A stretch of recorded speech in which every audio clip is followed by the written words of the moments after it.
បងដឹងថាគេម្នាក់នឹងគ្មានចិត្តស្មោះដូចអូនស្មោះគេ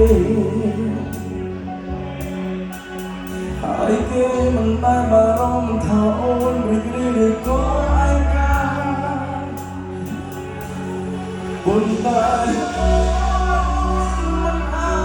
ចបំភ្លេចគេអ្នកនោះមានតែត្រង់តែគ្រៀងក្រំ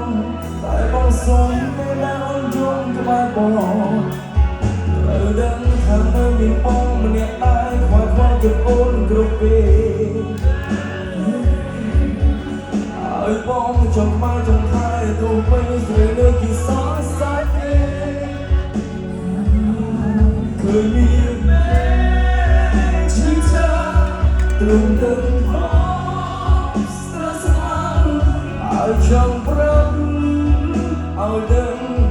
ថាបងស្រស់